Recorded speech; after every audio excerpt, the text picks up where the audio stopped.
De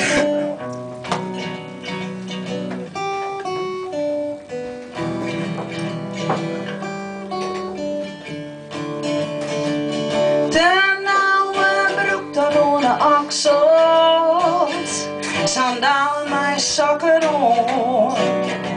Ik schot je mij mijn holle, leidt het weer om mijn verstand. De bruin van in de winter, het hier is als blakblond. Een slagje die wat teken, op die altijd slappe komt.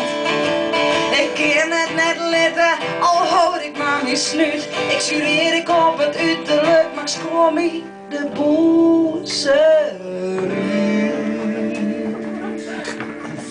Een killerschedel die wat klimkut, als een ekel in sindeljaar. Een toefte hier die had de vastplaakt, die had het kamp van links naar rechts. Een strage legging die te kwart is, maar daaronder lompe kracht.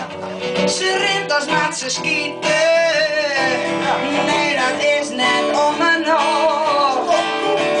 Ik kan het net litten, al houd ik maar mijn snuit. Ik zureer ik op het uiterlijk en squam me de boezem.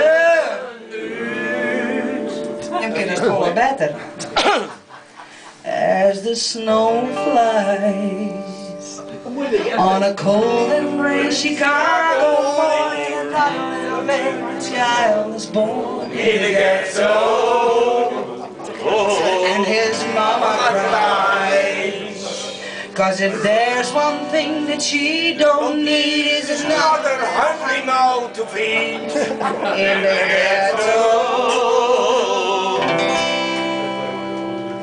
Wat hoort dat in die tekst dus? Ja, hij rint als Elvis Presley, maar mij een motte in de nek. Spiekerbroek kon in de taaien, wat de sluiten om mijn sek. Hij had de lezers van een cowboy, compleet mijn jagersjas. Het geweer dat ontbreekt nog, maar zijn bloeske had er los.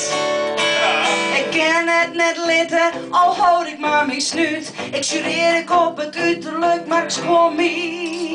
Dat moest je niet. De boezem.